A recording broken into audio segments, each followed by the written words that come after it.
Hey everybody, it's Ron from Pick Dawgz, and this is Ron's Rundown. We're going to go over the MLB games scheduled for Saturday, September 3rd, 2022. Now, if you like what you see, make sure to give this video a big thumbs up and subscribe to our channel. And don't forget to put your baseball picks in the comment section below. Now, if you're looking for my MLB best bets, you can find those at the Premium Picks tab at Pickdawgz.com. Of course, I'm always running my $15 MLB best bet, so check it out at Pickdawgz Premium. Alrighty, here we go. Here are the games for Saturday, September 3rd.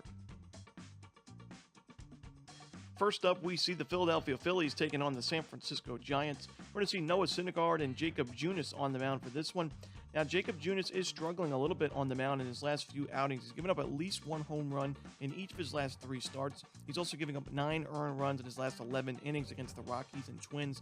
Now, both of those starts were on the road, and at home this season, Junis has a 3.5 ERA, but I still think a pretty strong Phillies lineup will be able to get to him here. When you look at the numbers in the last 30 days for Philadelphia, they're ranked 7th in team OPS, and they're also in the top 10 in isolated power. So I like the Phillies offense against Junis early in this game. And when you look on the other side, Noah Syndergaard, he's also not in the best form as of late. His last start against the Pittsburgh Pirates, 5 2/3 innings, 9 hits, and 5 earned runs. And we know the Pittsburgh Pirates aren't the strongest lineup. When you look at the San Francisco Giants, their offensive numbers aren't great against righties in terms of team OPS, but in terms of isolated power, they are at about league average. So I think we're going to see this game go over the total in the first 5 innings. Right now, that first 5 total is set at 4. So give me the over 4 in the first 5. Next up, we see the Texas Rangers taking on the Boston Red Sox. There's no official lineup for this one as the Rangers have not announced an official starter, but we should see Brian Bayo on the mound for the Red Sox. And although he's got an ERA above 7 right now, I still like what I'm seeing from him in his last few outings. He's got 24 strikeouts and 26 innings pitched. Not too bad there in Ks per 9. He hasn't given up a single home run yet this season, as his ground ball rate has been really solid. So I actually think he's going to improve as the season continues, and I think he's going to be a strong starter in this league at some point. And on the other side, if the Rangers decide to go with the bullpen game, I don't really trust it. I do think that the Rangers have one of the weaker bullpens in the American League, and I do think the Red Sox will be able to take advantage of that. So I'm going to take the Boston Red Sox here on the money line and lay a little bit on the run line as well. Next up, we see the Kansas City Royals taking on the Detroit Tigers. Jonathan Heasley and Michael Pineda are your projected starters. And we're going to see 2 starting pitchers with ERAs currently above 5. Jonathan Heasley's last start against the San Diego Padres, he went 5 innings. He gave up 3 earned runs, 4 total runs, and gave up 2 homers as well. And the home run ball has really hurt Heasley this season, giving up already 15 and only about 70 innings of work. At least 2 home runs allowed in 3 of his last 4 starts. So I do like the Tigers, even though their offense has not been good this season. They've still been a lot better at home, and I think they'll be able to get to Heasley for a few runs in this one. While on the other side, I don't really trust Michael Pineda either in this game, as his ERA is at right now 5.27. He doesn't really earn a lot of strikeouts at all, 23 Ks in 42 innings, and he still gives up the home run ball. He's given up at least 1 home run in each of his last 5 starts. And that includes 3 home runs in the 2 starts he faced the Royals in the month of July. So I do think the Royals will get to him for a few runs early. Both of these bullpens have been okay this season. I don't really trust the Royals bullpen too much. So I think we're going to see some scoring from start to finish of this game. Give me the over in this Royals-Tigers ballgame. Next up, we see the New York Yankees taking on the Tampa Bay Rays. No official starter for the Rays quite yet. We're used to seeing that from Kevin Cash. But on the other side, we should see Clark Schmidt going for the Yankees. Now, I do like what I've seen from Clark Schmidt out of the bullpen this season for New York, but as a starting pitcher, I'm just not too confident in his game quite yet. We saw him get the start against the Oakland A's last time out. That was back on August 28th. He went 4 1/3 innings. He gave up 4 earned runs, 8 base hits to a pretty weak lineup overall. The Yankees lost that game 4-1. Now, he did have 7 strikeouts. He didn't give up a home run. He only gave up 1 walk. So some impressive things there, but still the base hits are kind of a problem for him as a starting pitcher. And I do think the Tampa Bay Rays, a lineup that's improved as the season's gone on, a lineup that's also getting a lot healthier as the season's gone on, and a team that's been red hot overall. I think they're going to be able to get to Schmidt here. When you look at the Tampa Bay Rays in the last month, they're in the top 15 in isolated power and team OPS against righties. They're actually in the top 10 in team OPS. So I like the Rays offense here against Schmidt. Give me the Tampa Bay Rays on the money line in this one. In our next game, we see the Cincinnati Reds hosting the Colorado Rockies. We're going to see Nick Lodolo and German Marquez as the projected starters. Now, the Cincinnati Reds, Colorado Rockies, 2 of the weaker teams in the National League this season, but they do both play in hitter-friendly ballparks. However, Nick Lodolo has actually had much better numbers at Great American this season than on the road. when you look at his home starts, he's 3-2 with a 2.93 ERA with 55 strikeouts in 43 home innings. Only 3 home runs allowed as well. He has been razor sharp at home, and I think he's going to have a strong outing here. And against the Colorado Rockies offense that doesn't do much away from home, especially against lefties. When you look at the last 30 days, their team OPS ranked 24th against lefties on the road and 26th in isolated power. So this sets up for a nice start for Nick Lodolo. On the other side, German Marquez also has pretty good numbers away from home this season. He's got a 3.69 ERA away from Coors Field. However, he's just been so inconsistent this year. He's given up the home run ball in bunches, 23 home runs allowed this season. Strikeout numbers are down for him overall this year. I'm going to trust the Cincinnati Reds lineup just a little bit more than the Rockies here. It's been a very long road trip for the Rockies, and I just don't love their chances. There's a reason why they have one of the worst road records in baseball. Give me the Cincinnati Reds on the money line. Next up, we see the Oakland Athletics taking on the Baltimore Orioles. Austin Voth is the starter for the O's, but no official starter for the Athletics right now. So we'll have to wait and see where the line's going to be for this one. But Austin Voth has been so good on the mound as a starting pitcher with his new team. It's good enough for me to take the Orioles on the run line. In his first few starts with his new team, he hasn't given up more than 3 earned runs in any of those outings. Now, he doesn't go too deep into ball games, usually right around 5 to 6 innings at the most. His last start was 6 innings against the Astros. He only gave up 1 earned run. It was only 1 base hit, 4 strikeouts in that game. He's been pitching so well this season as the starter. As a reliever, he didn't have much success, and that's why overall his ERA is at 4.48. But I do like what I'm seeing as the starter. And the Oakland A's, if they're going with a bullpen game here, just don't trust it against this Orioles team that plays so well at Camden Yards. Give me the Baltimore Orioles here on the run line. Next up, we see the Chicago Cubs taking on the St. Louis Cardinals with Drew Smyly and Adam Wainwright on the mound. Now, Drew Smyly is a lefty, and we know the Cardinals hit lefties very well this season. However, he had a lot of success against these Cardinals not too long ago, back on August 22nd, where he went 7 innings of 1-run ball with 6 strikeouts in that game. Pretty impressive start.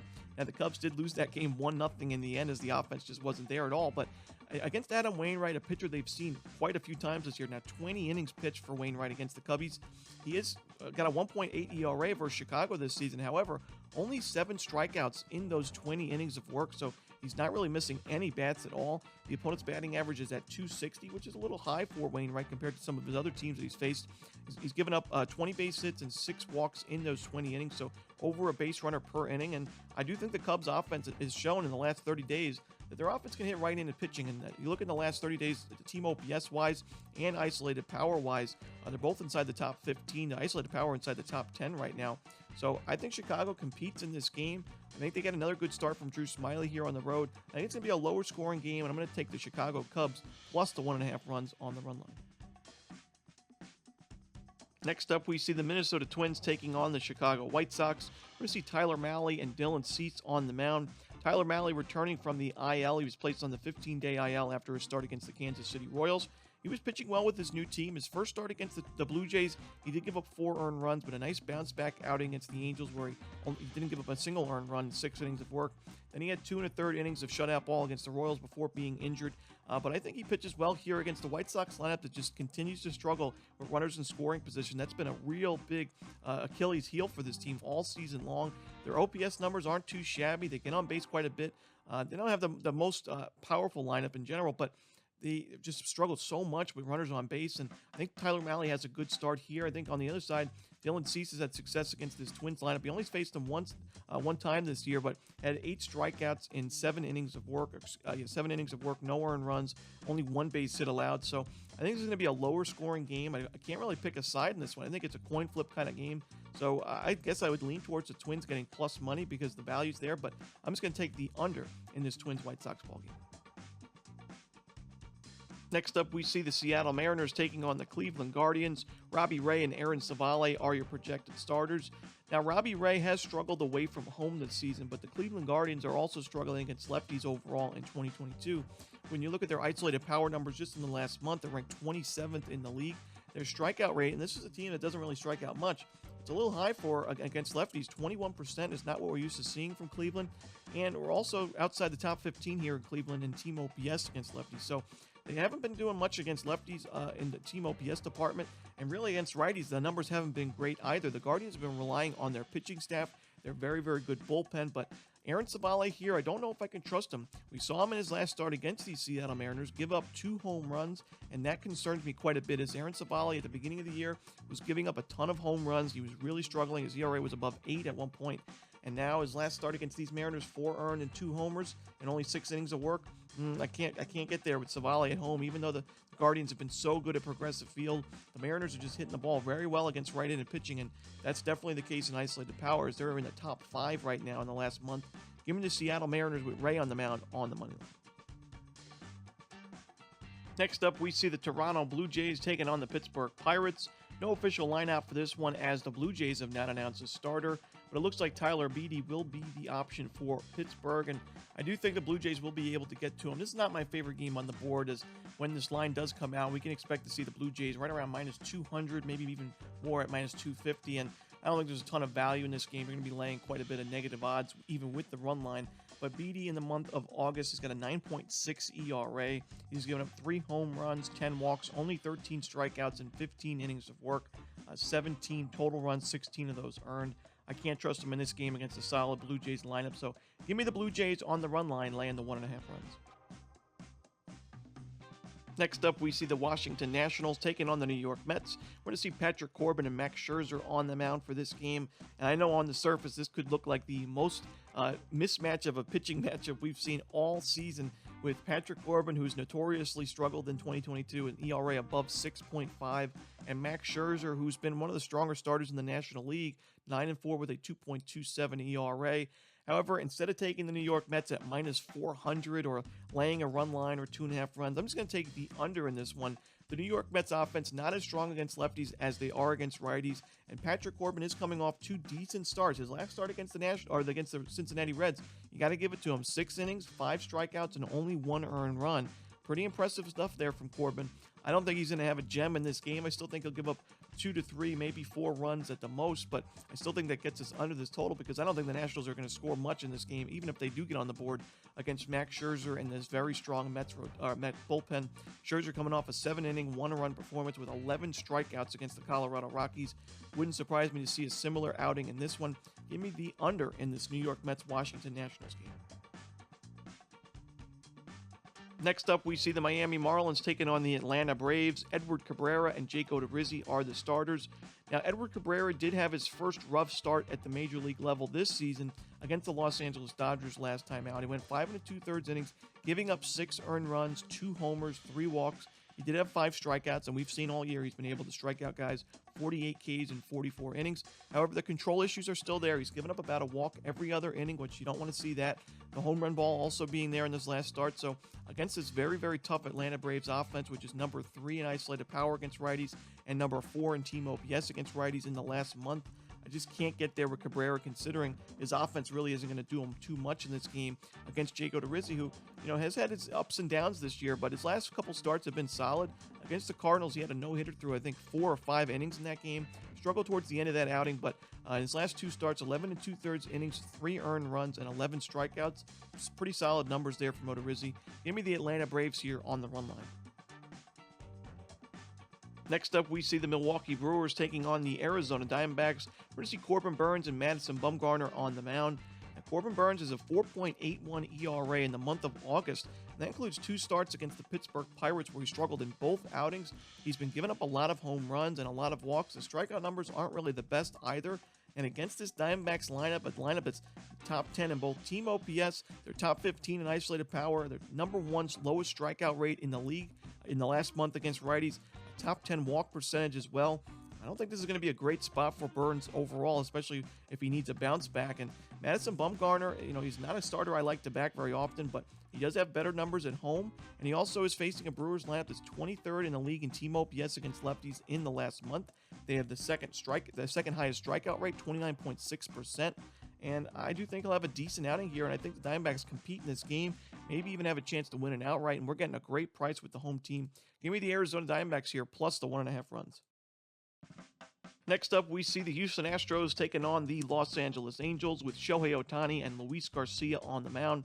Now, Shohei Ohtani's got a 2.32 home ERA this year and a 1.08 ERA against Houston Astros in 16 2/3 innings, so 3 outings. He's got 33 strikeouts, so about 2 strikeouts per inning with a 153 opponent's batting average. No home runs allowed, 4 walks allowed. He's been unbelievable against Houston this season, and it's got to be he and Aaron Judge as the top 2 favorites to win the American League MVP. I'm curious to what you guys think. In the comment section below, you can put there who do you believe should be the American League MVP. It's tough. I can hear both sides.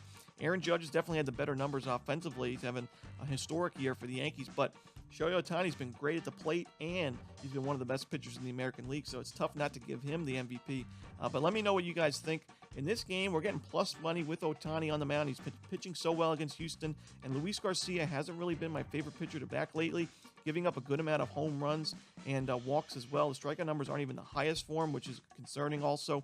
Give me the Los Angeles Angels, a team that's been improving and playing well against some tough teams as of late. I'll take them getting plus money on the money line. And in our final game of the night, we see the Los Angeles Dodgers hosting the San Diego Padres. Sean Manaea and Julio Urias are your projected starters.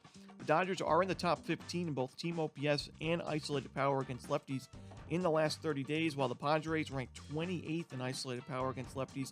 The team OPS numbers a little bit better, ranked 15th, but Julio Urias is the much better starting pitcher in my opinion. Sean Manaea's last start, 4 innings, 10 base hits, 6 earned runs, and a homer against the Kansas City Royals of all teams. And he hasn't even really faced the toughest of lineups, and he's still getting burned for quite a few home runs, at least 1 in each of his last 4 starts. The strikeout numbers are going down. Even though he's not walking a lot of guys, he's still giving up a lot of earned runs. And his last start against these Dodgers was back on August the 5th. It was at Dodger Stadium, and he gave up 10 base hits, 8 earned runs, in 4 innings of work, and an 8-1 Dodgers win.